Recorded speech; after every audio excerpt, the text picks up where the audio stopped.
ഇതിൻ്റെ ഒക്കെ causative factor എന്ന് പറഞ്ഞാൽ പേരൻസ് ആണ്.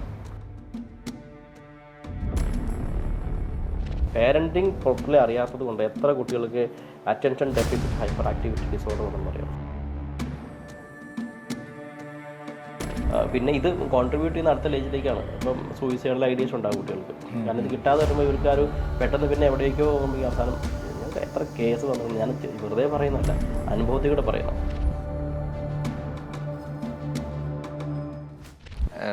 നമ്മുടെ ഈ കാലഘട്ടത്തിൽ ഫോൺ അഡിക്ഷൻ എന്ന് പറഞ്ഞത് ഒരു വളരെ വലിയൊരു ഇഷ്യൂ ആണ്. ഐ മീൻ ഇപ്പം ഞാനുൾപ്പെടെ എല്ലാവരും ഇപ്പം നമ്മൾ പ്രത്യേകിച്ച് നമ്മളിപ്പം ഇച്ചിരി മുതിർന്നവരിൽ മാറുന്നതിന് പോലല്ല, കുട്ടികളിൽ ചെറുപ്പം തൊട്ടേ കുട്ടികൾ മിണ്ടാതിരിക്കാൻ, കരയാതിരിക്കാൻ യൂട്യൂബോ ഗെയിമൊക്കെ ഓണാക്കിയിട്ട് കൊടുത്തിട്ട് അമ്മമാർ ജോലി ചെയ്യുന്നൊരു അവസ്ഥ ഇപ്പോഴുണ്ട്. ആക്ച്വലി അതൊരു തെറ്റായിട്ടുള്ള പ്രവണത പോലെ എനിക്ക് തോന്നിയിട്ടുണ്ട്. ഐ മീൻ പിന്നീട് ആ കുട്ടികൾക്ക് ഫോൺ, പ്രത്യേകിച്ച് ചില വീഡിയോകൾ കണ്ടിട്ടുണ്ട്, ഫോൺ എടുത്ത് മാറ്റിയ കുട്ടികൾ കരയും. കറക്റ്റ്, ഭയങ്കര കരച്ചില്ല, വേറൊന്നും വേണ്ട, ഭക്ഷണം വേണ്ട, ഒന്നും വേണ്ട, ഫോൺ എടുത്ത് മാറ്റിയ കുട്ടി കരച്ചില്ല. ഫോൺ കൊടുത്താൽ അവിടെ അട്ടങ്ങി ഇത്രയും നല്ലൊരു കുട്ടി വരെ ഉണ്ടാവില്ല. ശരിക്കും അത് തെറ്റല്ലേ? ശരിക്കും ഇത് നമ്മൾ സെൽഫോൺ കുട്ടികൾ കൊടുക്കാന്ന് പറയും. ഇപ്പം നമ്മൾ പൊതുവെ പറയുക 1 മിനിറ്റ് നമ്മളൊരു വീഡിയോയിൽ നോക്കിയിരുന്നു കഴിഞ്ഞാൽ നമ്മൾ ഹിപ്നോട്ടിക് സ്റ്റേറ്റിലാണെന്ന് പറയും. അത് focused attention is hypnosis. Okay. അപ്പോൾ ഈ കുട്ടികൾക്ക് ക്രിട്ടിക്കൽ മൈൻഡ് എന്ന് പറഞ്ഞ സംഭവമില്ല. അത് തിരിച്ചറിയാൻ, തെറ്റ് ശരി തിരിച്ചറിയാൻ അറിയില്ല. ഇവർക്ക് എന്താണോ നമ്മൾ കൊടുക്കുന്നത് അതാണ് അവർ വിശ്വസിക്കുക. അപ്പോൾ കുഞ്ഞുങ്ങൾക്ക് കൊടുക്കുകയാണെങ്കിൽ നിങ്ങളിത് കണ്ടോളാം. ചൈൽഡ്ഹുഡിൽ കൊടുക്കുന്ന സാധനങ്ങൾ അത് ഫ്യൂച്ചറിലായിട്ട് വലിയ രീതിയിൽ ഇമ്പാക്റ്റ് ഉണ്ടാക്കും. അപ്പോൾ കുഞ്ഞുങ്ങളിത് കണ്ടോണ്ടിരിക്കുകയാണെങ്കിൽ ഇവരുടെ ഒരു പ്രോഗ്രസീവ് ആയി കഴിയുമ്പോൾ ഇവരുടെ ഇമ്പൾസ് കൺട്രോൾ പോകും. ഇമ്പൾസ് എന്ന് വെച്ചാൽ അവർക്ക് ദേഷ്യം, സങ്കടം, ഇമോഷൻസിനെ ബാലൻസ് ചെയ്യാൻ പറ്റില്ല. അപ്പോൾ ഒരു കുറച്ച് നേരം ഇത് കണ്ടുകൊണ്ടിരുന്ന് കഴിയുമ്പോൾ ഒരു 1 മിനിറ്റ് അല്ലെങ്കിൽ 2 മിനിറ്റ്സ്, 5 മിനിറ്റ് കഴിയുമ്പോഴേക്കും ഇവർക്ക് ഇതിനോട് ക്രേവിങ്സ് കൂടുക. ഇവിടെ ഡോപ്പാമൈൻ, അതായത് എപ്പോഴും ഹാപ്പിനെസ് കിട്ടുന്ന ഒരു റിവാർഡ് ബെനിഫിറ്റ് ഉള്ള ഒരു ഹോർമോൺ ഉണ്ട് ഡോപ്പാമൈൻ. അപ്പോൾ കുറേ നേരം കാണുമ്പോൾ ഒരു സന്തോഷം ഫീൽ ചെയ്യും. ആ സന്തോഷം കിട്ടാൻ വേണ്ടി പിന്നെയും കാണേണ്ടി വരും. അത് കിട്ടാതാവുമ്പോൾ ഇത് റിയാക്ട് ചെയ്യാൻ തുടങ്ങും. ഒരു ഡ്രഗ് അഡിക്ഷൻ പോലെയാണ്. ഡ്രഗ് അഡിക്ഷൻ പോലെ. അവർ കിട്ടിയില്ലെങ്കിൽ പിന്നെ ഓക്കെ. ഇവർ ചിലപ്പോൾ ഫോൺ വലിച്ചു എറിയും, എടുത്തെറിയും, വീട്ടിൽ കിടക്കുന്ന സാധനങ്ങൾ തല്ലിപ്പൊട്ടിക്കും. ഭയങ്കര ഇഷ്യൂസ്. പണ്ടില്ലാതിരുന്നതിനേക്കാളും കൂടുതൽ ദേഷ്യം കുട്ടികൾക്കുണ്ടാകാറുണ്ട്. അവർ ഭക്ഷണം കഴിക്കില്ല, ഫുഡിൻ്റെ ഒരു ക്രേവിങ്സ് കുറയും, ഫോക്കസ് ഉണ്ടാവില്ല. അവർ പഠിക്കുന്ന കാര്യങ്ങൾ പറയും ഞാൻ പഠിച്ചു, പക്ഷേ പരീക്ഷാ ഹാളിൽ ചെല്ലുമ്പോൾ എല്ലാം മറന്നുപോയി. ഷോർട്ട് ടൈം മെമ്മറി ആയിപ്പോവും. ലോങ് ടൈം മെമ്മറി എന്നൊരു സാധനം ഉണ്ടാവില്ല. കാരണം ഷോർട്ട് ടൈം മെമ്മറി വരാൻ കാരണം ഈ 1 മിനിറ്റിൻ്റെ റീല് കാണും കുട്ടികൾ. 1 മിനിറ്റ് നേരത്തേക്കുള്ള മെമ്മറി ഷാർപ്പ് ആവുള്ളൂ. അപ്പോൾ ബ്രെയിൻ ഫോഗ് എന്ന് പറയുന്ന സംഭവം ഉണ്ടാവും. കുറച്ച് നേരം കഴിയുമ്പോൾ കട്ടാവും. അപ്പോൾ ഒരു ഇറിറ്റബിലിറ്റി ഉണ്ടാവും, അതിലേക്ക് ഫോക്കസ് ചെയ്യാൻ പറ്റില്ല. 1 മിനിറ്റ് അതിൽ കൂടുതൽ സ്റ്റോർ ചെയ്യാൻ പറ്റില്ല. ബാക്കി കാരണം ഇവർ ട്രെയിൻ ചെയ്യിപ്പിക്കുമല്ലോ. അത് മാത്രമല്ല, ഒരു കാര്യത്തിൽ അവർക്ക് ഫോക്കസ്ഡ് ആയിട്ട് ഇരിക്കാനുള്ള റിട്ടൻഷൻ ഇല്ലേ, നിൽക്കത്തില്ല. അതിൽ കൂടുതലാകുമ്പോഴത്തേക്ക് തലയുടെ മുകളിൽ കൂടെ പറന്നു പോകുന്നൊരു അവസ്ഥയിലോട്ട് മാറും. പരീക്ഷ ഹാളിൽ ചെല്ലുമ്പോൾ ഒന്നും കിട്ടില്ല. മിക്ക പേരൻസ് ഇപ്പം എൻ്റെ അടുത്ത് വരുന്നുണ്ട്. പഠിപ്പിക്കുമ്പോഴും ഈ ഒരു അവസ്ഥ ഉണ്ടാകത്തില്ലേ? പഠിപ്പിക്കുമ്പോൾ അവർ ഇരിക്കത്തില്ല, ഒന്ന് ഇറിറ്റബിലിറ്റി ഉണ്ടാവും. അവർ അത് പറ്റില്ല, ഇത് പറ്റില്ല, അവർ ഓടി നടക്കും, കുറച്ചേരം ഇരിക്കത്തില്ല, കുറച്ചേരം മാറി നടക്കും, ബുക്ക് എടുക്കാൻ തുടങ്ങുമ്പോൾ താല്പര്യമില്ല. അപ്പോൾ പിന്നെ ഇത് കോൺട്രിബ്യൂട്ട് ചെയ്യുന്ന അടുത്ത ലേജിലേക്കാണ്. ഇപ്പം സൂയിസൈഡൽ ഐഡിയസ് ഉണ്ടാകും കുട്ടികൾക്ക്. കാരണം ഇത് കിട്ടാതെ വരുമ്പോൾ ഇവർക്ക് ആ ഒരു പെട്ടെന്ന് പിന്നെ എവിടേക്കോ പോകുമ്പോൾ അവസാനം ഞങ്ങൾക്ക് എത്ര കേസ് വന്നിട്ടുണ്ട്. ഞാൻ വെറുതെ പറയുന്നതല്ല, അനുഭവത്തിലൂടെ പറയണം. അപ്പം കുട്ടികൾ നമ്മൾ ഈ 12 വയസ്സുള്ള കുഞ്ഞിനൊക്കെ സൂയിസൈഡ് ചെയ്യാൻ വേണ്ടി ടെൻഡൻസി വരുന്നതൊക്കെ എവിടെ നിന്നുള്ളത് എനിക്കറിയാൻ മേല. ഒരു കാരണമില്ല. ഇപ്പോൾ ഒരു പെൺകുട്ടി ഇപ്പോൾ ആത്മഹത്യ ചെയ്തിട്ടുണ്ട്, മമ്മിയും അപ്പ സോറി ഞാൻ ആത്മഹത്യ ചെയ്യുന്നു, ഒരു കാരണവുമില്ല, കാരണങ്ങളൊന്നുമില്ല, ഒരു റിലേഷൻഷിപ്പ് ഒന്നും പഠിത്തത്തിലൊന്നും കാണിക്കുന്നില്ല, മമ്മി പപ്പ സോറി എന്ന് എഴുതിയിട്ട് 20 പെൺകുട്ടി ആത്മഹത്യ ചെയ്തേക്കോ. അല്ലപ്പോൾ ഇതിപ്പോൾ ഈ കുട്ടികളിലേക്ക് കൊടുക്കുന്ന സമയം നമ്മളിപ്പോൾ ഈ സെൽഫോണിൻ്റെ ഉപയോഗം ഡെഫിനറ്റ്ലി പേരൻസ് അറിഞ്ഞിരിക്കേണ്ടത് ഇവരുടെ ഇമ്പൾസ് കൺട്രോൾ പോയിരിക്കും. അപ്പോൾ ഫോൺ പിള്ളേർക്ക് സർവൈവൽ സ്കില്ല് നഷ്ടപ്പെട്ടുകൊണ്ടിരിക്കും. സർവൈവൽ സ്കില്ലില്ല കുട്ടികൾക്ക്, മാനേജ് ചെയ്യാൻ പറ്റില്ല. അപ്പം സെൽഫോണാണ് ഏറ്റവും വലിയ ഡേഞ്ചർ. 2018 നമ്മുടെ കോവിഡിന് ശേഷം 10-60% ഓഫ് ഈ ഇഷ്യൂസ് കൂടിയിട്ടുണ്ട്. അപ്പോൾ നമ്മൾ ചെയ്യേണ്ടത് ഒരു നിശ്ചിത സമയത്തേക്ക് ഒരു 10 മിനിറ്റോ 15 മിനിറ്റോ ഒക്കെ ഫോൺ വീഡിയോ കോൾ ചെയ്യാനോ, അച്ഛനെ ഇപ്പോൾ ഗൾഫിലുള്ളവർക്കാണ് അങ്ങനെ യൂസ് ചെയ്യാൻ വേണ്ടിയോ, അല്ലെങ്കിൽ പ്രത്യേക ഒരു സബ്ജക്റ്റ് പഠിക്കാൻ വേണ്ടിയോ, ഒരു ഓൺലൈൻ ക്ലാസ്സിന് വേണ്ടിയൊക്കെ മാത്രം അത് പേരൻസിൻ്റെ കൺട്രോളിൽ തന്നെ വെച്ചുകൊണ്ട് തന്നെ ചെയ്യിപ്പിക്കുന്നതാണ് ഏറ്റവും ബെറ്റർ. അല്ല, എളുപ്പമാർഗ്ഗമുണ്ട് നമ്മുടെ ഫോണിലൊക്കെ. കഴിഞ്ഞ ദിവസം ഞാൻ നമ്മുടെ ഒരു ഡോക്ടർ വന്നിട്ടുണ്ടായിരുന്നു. അപ്പോൾ പുള്ളി സെഷൻ എടുക്കാൻ വേണ്ടി അപ്പോൾ ഞാൻ സംസാരിച്ചപ്പോൾ പുള്ളിയാണ് എനിക്കൊരു ആശയം വന്നത്. നല്ല ഐഡിയ. നമ്മുടെ എല്ലാ ഫോണിലും പേരന്റൽ കൺട്രോൾ അല്ല, ഫോണിലും വെൽബീയിങ് എന്ന് പറയുന്നത്. ഇപ്പോൾ ആൻഡ്രോയിഡ് ഫോണിൽ വെൽബീയിങ് എന്ന് പറയുന്ന സംഭവം, ഡിജിറ്റൽ വെൽബീയിങ്. ഇപ്പം നമ്മുടെ ആപ്പിളിൻ്റെ ഫോണിലാണെങ്കിൽ, ഐഫോണിലൊക്കെ ആണെങ്കിൽ സ്ക്രീൻ ടൈമർ ഉണ്ട്. സ്ക്രീൻ ടൈം ഉണ്ട്. അപ്പോൾ ഓരോ ആപ്ലിക്കേഷൻ നമുക്ക് ഇത്ര ടൈമിലേക്ക് ആക്കാം. 15 മിനിറ്റ് ഞാൻ സെറ്റ് ചെയ്തിരുന്നു. 15 മിനിറ്റ് കഴിഞ്ഞാൽ എൻ്റെ ഇൻസ്റ്റാഗ്രാം കട്ടാവും. പിന്നെ അന്നത്തെ ദിവസമില്ല. പിന്നെ വേണമെങ്കിൽ നമുക്ക് ലോൺ എടുക്കാം അടുത്ത 15 മിനിറ്റ്, പിന്നെ അടുത്ത 15 മിനിറ്റ് നമുക്ക് കട്ടാവും. ഓക്കെ. അപ്പോൾ നമുക്ക് ആ ഒരു ക്രേവിങ്സ് കുറയുമ്പോൾ കുട്ടികൾക്ക് ഉപയോഗിക്കാം, പേരൻസിനും ഉപയോഗിക്കാം, എല്ലാവർക്കും ഉപയോഗിക്കാൻ പറ്റുന്ന പരിപാടിയാണ്. ഒന്ന് ഡിജിറ്റൽ വെൽബീയിങ്, അത് ആൻഡ്രോയിഡ് ഫോണുകളിലുണ്ട്. അതേപോലെ തന്നെ സ്ക്രീൻ ടൈമർ നമ്മുടെ ഇതിനകത്തുണ്ട്. സ്ക്രീൻ സേവർ, അത് നമുക്ക് ഓൾറെഡി ഓപ്ഷൻ ഉള്ളതാണ്. അപ്പോൾ അതൊരു ബെറ്റർ ഓപ്ഷനാണ്. ഇത് ബെറ്റർ ഓപ്ഷനാണ്. കാരണം ആദ്യം പേരൻസ് തന്നെ ഇതിൻ്റെ അഡിക്ഷനിൽ നിന്ന് മാറില്ലേ കുട്ടികൾക്ക് മാറ്റാൻ പറ്റുള്ളൂ. സത്യമായിട്ടും പേരൻസിന് ആ ഒരു പ്രശ്നമുണ്ട്. അപ്പോൾ പിള്ളേർക്ക് ഫോക്കസ് കിട്ടാതെ പഠിക്കാൻ പറ്റാത്തതിൻ്റെ മെയിൻ റീസൺ ഇതൊക്കെ തന്നെയാണ്. പണ്ടുണ്ടായിരുന്നില്ലെങ്കിൽ ഇപ്പോൾ ഇങ്ങനെയാണ്. ഈ ഞാനിങ്ങനെ മനസ്സിലാക്കുന്ന ഒരു കാര്യം എന്ന് വിചാരിച്ചു കഴിഞ്ഞാൽ, നമ്മുടെ ചൈൽഡ്ഹുഡാണ് നമ്മുടെ ഒരു നമ്മുടെ സ്റ്റാർട്ടിങ് സ്റ്റേജ്. അതായത് അതാണ് നമ്മുടെ അടിത്തറ. ആ അടിത്തറ നന്നായാൽ മാത്രമേ ലൈഫിൽ ഫ്യൂച്ചറിലോട്ട് പോകുമ്പോൾ എങ്ങനെ പോയാലും, അതായത് ഫ്യൂച്ചറിലോട്ട് എന്ത് പഠിച്ചാലും എന്ത് ജോലി ചെയ്താലും അതെല്ലാം നമ്മുടെ ചൈൽഡ്ഹുഡിൽ നിന്ന് കിട്ടുന്ന ഒരു പ്രോത്സാഹനം അല്ലെങ്കിൽ സപ്പോർട്ടൊക്കെ ആയിരിക്കാം. അപ്പം ചില പേരൻസൊക്കെ കണ്ടിട്ടുണ്ട്, അവർ കുട്ടികളെ വളരെ മാനസികമായിട്ട് വളരെ ഉപദ്രവിക്കുന്നുണ്ട്. അതായത് വടിയെടുത്ത് തല്ലുകയെന്നല്ല, പരീക്ഷയ്ക്ക് മാർക്ക് പറഞ്ഞാൽ നിനക്ക് കഴിവില്ല, നീ പൊട്ടണം, അല്ലെങ്കിൽ ഒരു അവരുടെ എന്താ പറയുക, അവരുടെ മുഖത്ത് നോക്കി നിനക്കൊരു ഭംഗിയില്ല, നീ എന്തെടുത്താലും കാര്യമില്ല, അവനെ കണ്ടുപിടിക്കുക, ഇവനെ കണ്ടുപിടിക്കുക. ഈ ഒരു അവസ്ഥ ഒരുപാട് പേരൻസിനുണ്ട്, ഒരുപാട് കുട്ടികൾക്കുണ്ട്. അതിൻ്റെ വിക്ടിമായിട്ടുള്ള ഒരുപാട് ആളുകൾക്ക് ഇപ്പോഴും ഒരു പുറത്തിറങ്ങിയ ഒന്ന് ചിരിക്കാൻ പോലും ബുദ്ധിമുട്ടുണ്ടാകും. അല്ലെങ്കിൽ ഒരു നന്നായിട്ട് എഡ്യൂക്കേഷൻ ഉണ്ടായിട്ട് പോലും സംസാരിക്കാൻ പ്രശ്നമുണ്ടാകും. നല്ല ഭംഗിയുണ്ടെങ്കിൽ പോലും ചിരിക്കാൻ ബുദ്ധിമുട്ടുണ്ടാകും. ഇങ്ങനെ ഒരുപാട് ആളുകളുണ്ട്. ശരിക്കും പേരൻസ് മനസ്സിലാക്കേണ്ട ഒരു കാര്യമല്ലേ അത്. അത് മാത്രമല്ല, പേരൻസ് പ്രഷർ ചെയ്യും തോറും പേരൻസിനില്ലാത്ത കഴിവായിരിക്കും ചിലപ്പം കുട്ടികളെ പ്രഷർ ചെയ്യുന്നത്. അവനെ കണ്ടുപിടിച്ചിട്ട് വേണം നീ നിനക്കെന്താ 100 കിട്ടാത്ത, ഇതേ പേരൻസ് 10ൽ തോറ്റിട്ടായിരിക്കും ഇരിക്കുന്നത്. അപ്പൊ അവർക്കില്ലാത്ത സ്കില്ലാണ് ഈ കുട്ടിയിൽ ഉണ്ടാക്കാൻ വേണ്ടി അവർ, അല്ലെങ്കിൽ അവർ ചെയ്യാത്തൊരു കാര്യം മക്കള് അടിച്ചേൽപ്പിക്കുകയാണ്. അപ്പൊ ഇത് എന്നെ അനുഭവങ്ങൾ പറയാൻ ഒന്ന് 2 എക്സ്പീരിയൻസസ് ഉണ്ട്. അപ്പൊ അത് പറയാൻ കുറച്ചുകൂടി റിലേറ്റ് ചെയ്യാൻ പറ്റും. അപ്പൊ കഴിഞ്ഞ ദിവസം അത് തെറാപ്പിക്ക് വന്ന ഒരു കുട്ടിയാണ്, മിഡിൽ ചൈൽഡാണ്. ഇപ്പൊ 3 പിള്ളേരാ. അപ്പോൾ ഇവളുടെ ഒരു പ്രശ്നം, ഇവള് വീട്ടിലെ മിഡിൽ ചൈൽഡ് ഓൾവേസ് സഫേഴ്സ് എന്ന് പറഞ്ഞൊരു സംഭവം ആരാണ്ട് പറഞ്ഞു കൊടുത്തു. അതായത് ഇവൾക്ക് മിഡിൽ ചൈൽഡിന് കഴിവില്ല. മൂത്ത കൊച്ചും രണ്ടാമത്തെ കൊച്ചും ആദ്യത്തെ കൊച്ചുമാണ് ഏറ്റവും ഭയങ്കര പോസിറ്റീവായിട്ട്. പക്ഷെ ഇവളാണ് എക്സലൻറ്റ്.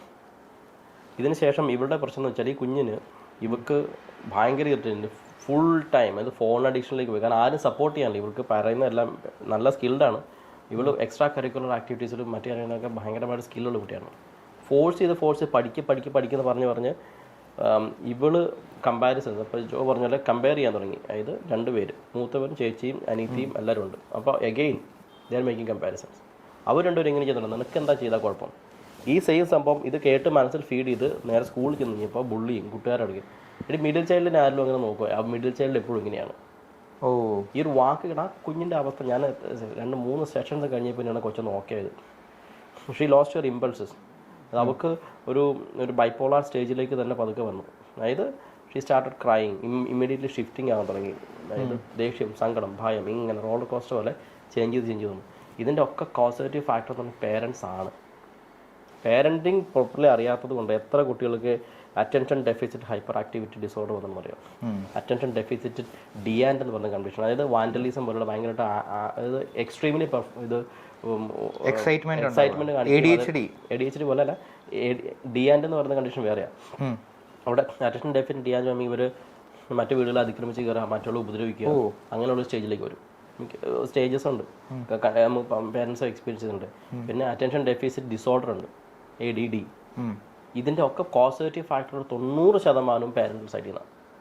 പേരൻസിന് കുഞ്ഞുങ്ങൾ കിട്ടേണ്ട ഇമോഷണൽ ടാങ്ക് ഫില്ല് ചെയ്തിട്ടില്ലെങ്കിൽ ഈ കുഞ്ഞുങ്ങൾ ഡെഫിനറ്റ്ലി അറ്റൻഷൻ ഡെഫിസിറ്റ് ഉണ്ടായിരിക്കും, ഒരു സംശയമില്ല.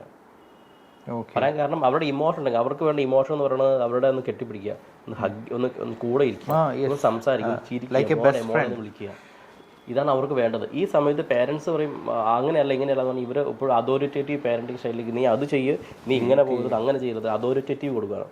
ഇതുങ്ങൾക്ക് അറിയില്ല പാവങ്ങൾ, ഇതിങ്ങനെ നോക്കി നിൽക്കുക, എന്ത് ചെയ്യണമെന്ന് അറിയാൻ വേണ്ടത്. അവര് ജസ്റ്റ് വളർന്നു വരുന്നില്ലല്ലോ, അവർക്ക് അറിവില്ലല്ലോ. ഇവിടെ ബ്രെയിൻ പ്രോസസ് പേരൻസ് അറിയണം. ഞാൻ വേണമെങ്കിൽ പറഞ്ഞുതരാം. നമ്മൾ സാധാരണ ഒരു കുഞ്ഞുണ്ടായി കഴിയുമ്പോൾ 7 വയസ്സ് വരെയാണ് അതിന് ബ്രെയിൻ ഡെവലപ്മെൻറ്റ് ഉണ്ടാകുന്ന കാലഘട്ടം. 7ാമത്തെ വയസ്സിലാണ് ഒരു കുട്ടിയുടെ ബ്രെയിൻ പൂർണ്ണമായിട്ട് വളർച്ചയിലെത്തുക. അപ്പോൾ അതുവരത്തേക്ക് പേരൻസ് എന്ത് കൊടുക്കുന്നോ അത് അതേപോലെ കിട്ടും. 7 തൊട്ട് 14 വയസ്സ് വരെ ഇമാജിനേഷൻ എന്ന് പറയുന്ന സംഭവം കുഞ്ഞുങ്ങൾക്കില്ല. സ്വന്തമായിട്ട് ഇമാജിൻ ചെയ്ത് ക്രിയേറ്റ് ചെയ്തെടുക്കാനുള്ള ഓപ്ഷൻ ഇല്ല. എന്തൊക്കെ കിട്ടുന്നോ അതൊക്കെ ഇമാജിൻ ചെയ്ത് ഏകദേശം ഒരു പരുവ് ഉണ്ടാക്കി വയ്ക്കുന്നുള്ളൂ.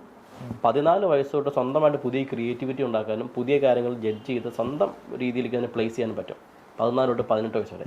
ഈ സമയം മുഴുവനും നമ്മൾ പേരൻസ് കൊടുക്കുന്നത് മുഴുവനും ഒന്നും ഡിജിറ്റൽ ഗാഡ്ജറ്റ്സ് കൊടുക്കും. പണ്ടൊക്കെ നമ്മളൊക്കെ വായിച്ചുകൊണ്ടിരുന്ന കാലഘട്ടത്തിൽ വായിച്ചുകൊണ്ടിരുന്ന പുസ്തകം ബാലരമയൊക്കെയായിരുന്നു എൻ്റെ കാലഘട്ടത്തിൽ. ഇമാജിനേഷൻ കൂടുതലായിരുന്നു.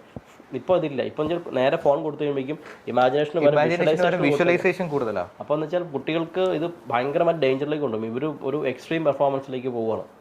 അപ്പം പേരൻസ് നോക്കുമ്പോഴേക്കും കുട്ടികൾക്ക് ഒരു കുഴപ്പമില്ലാത്ത വെച്ച് പെട്ടെന്ന് ചേഞ്ച് വന്നു. കാരണം ഇതിൻ്റെ പ്രോസസ്സ്, ഇതിൻ്റെ ബ്രെയിൻ ഡെവലപ്മെൻറ്റ്, ഇതിൻ്റെ വളർച്ച എന്താണെന്ന് അറിയാൻ മേലാത്തത് കൊണ്ടാണ്.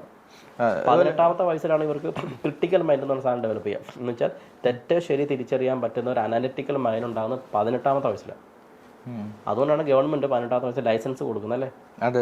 അതിനുശേഷം പിന്നെ ഇതുവരെ കിട്ടിയത് മുഴുവൻ ട്രോമാറ്റിക് ആയതുകൊണ്ട് തന്നെ പിന്നീട് അതിനുശേഷമായിരിക്കും ബോധം വന്നു കഴിയുമ്പോൾ ഒന്നും ചെയ്യാൻ പറ്റില്ല. കാരണം ഓൾറെഡി പ്രശ്നങ്ങളുടെ കൂടെ കടന്നു വന്ന് അവൻ്റെ മനസ്സ് ഫീഡ് ചെയ്ത് വെച്ചിരിക്കുക എങ്ങനെയാണെന്നുള്ളത്. ബിലീഫ് സിസ്റ്റം ക്രിയേറ്റ് ചെയ്തു.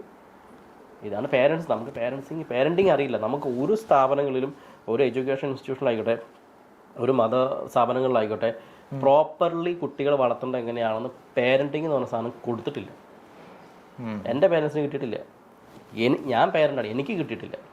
അതെ, ഇനി ബാക്കി ആരും കിട്ടിയിട്ടുണ്ടോന്ന് എനിക്കറിയില്ല. കോമൺലി ക്ലാസ് എടുക്കാൻ പോകുമ്പോഴൊക്കെ ഇത് സെയിം സംഭവം തന്നെ. കുട്ടികൾക്ക് അതായത് കല്യാണത്തിന് മുമ്പൊക്കെ ഭാര്യ ഭർത്താവ് ആകാൻ പോകുന്നവരെ വിളിച്ചിട്ടൊരു കൗൺസിലിംഗ് കൊടുക്കാറുണ്ട്. അതുപോലെ തന്നെ ഒരു കുട്ടിയുടെ അച്ഛനും അമ്മയും ആവുമ്പോൾ അവർക്ക് കിട്ടേണ്ട ചില കാര്യങ്ങളുണ്ട്. അത് കൊടുക്കുന്നില്ല.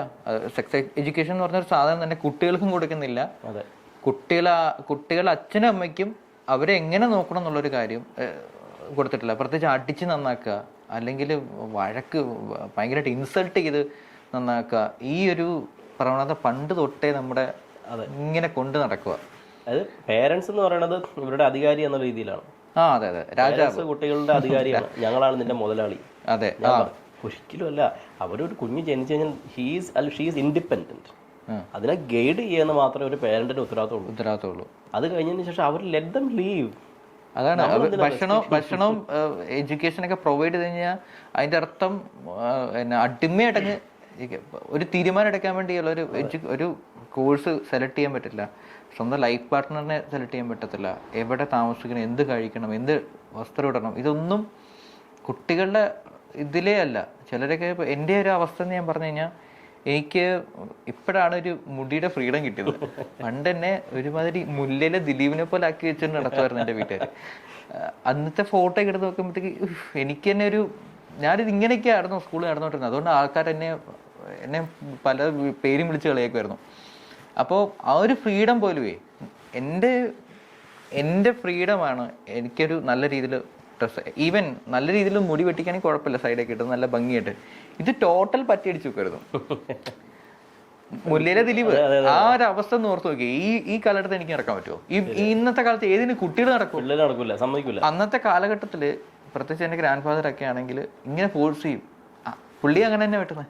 പക്ഷെ വേറെ ഒരു ആ കാലഘട്ടത്തെ പ്രശ്നം അന്ന് നന്നായിട്ട് ആകപ്പാടെ ബാർബർമാരുണ്ടായിരുന്നുള്ളൂ.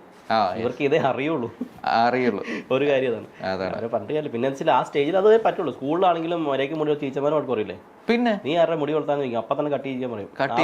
പബ്ലിക്കലി അത് നമുക്ക് എപ്പോഴും ഉണ്ടാകുന്ന ഒരു ഇനീക്വാലിറ്റിയുടെ ഒരു വലിയൊരു വശം എന്താന്ന് വെച്ച് കഴിഞ്ഞാൽ, പെൺകുട്ടികൾ അവിടെ കണ്ണെഴുതി വരും, മുടിയൊക്കെ പല രീതിയിലൊക്കെ ചെയ്തിട്ട് വരും, ആൺകുട്ടികളെ തഴഞ്ഞു വെക്കും.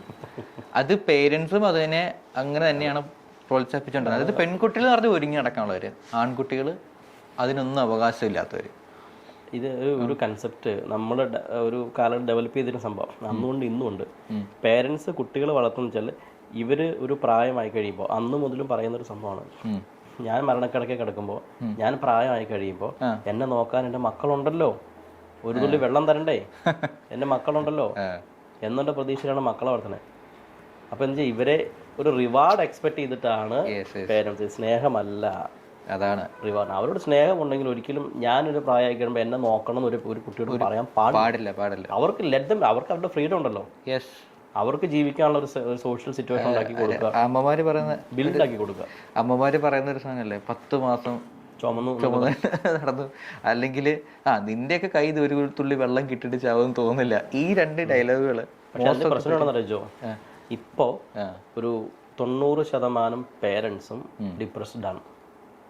പറയാൻ കാരണം വെച്ചാൽ ഇവര് പ്രതീക്ഷയായിരുന്നു മക്കൾ നോക്കുന്നത്. പക്ഷെ കാലം മാറി, അവർക്ക് ചിലപ്പോൾ ജോലിയായിരിക്കാം. അതെ, കുട്ടികൾ അവരുടെ രീതിയിലേക്ക് പോകാൻ തുടങ്ങി, പേരൻസ് തനിച്ചായി. അപ്പം എന്ന് വെച്ചാൽ അവർ നോക്കുന്നില്ല കൺസെപ്റ്റായി. കാരണം അവരുടെ ലൈഫിലേക്ക് ഇവർ അഡ്ജസ്റ്റ് ചെയ്യാൻ പറ്റുന്നില്ല. കാരണം ബിലീഫ് സിസ്റ്റം പഴയതാണ്, അത് മാറി. ഇപ്പം പേരൻസ് മാറി ചിന്തിക്കേണ്ട ഒരു സമയമാണ്. നിങ്ങൾ ഒരു കുട്ടിയും നമ്മൾ നോക്കുന്നു, നമ്മൾ കെയർ ചെയ്യുന്നുള്ളൊരു പ്രതീക്ഷ ആയിരിക്കരുത് ജീവിക്കരുത്. കാരണം അവർ ലെറ്റ് ഫ്രീ. നിങ്ങൾ ഓരോ പേരൻസും അവരുടെ ലൈഫിന് സസ്റ്റൈനബിളിന് വേണ്ടിയുള്ള കാര്യങ്ങൾ സേവ് ചെയ്ത് വെച്ചിട്ട് വേണം ജീവിക്കാൻ. അതാണ്. അപ്പോൾ പാരന്റിങ് ഈസ് വെരി ഇമ്പോർട്ടൻറ്റ്.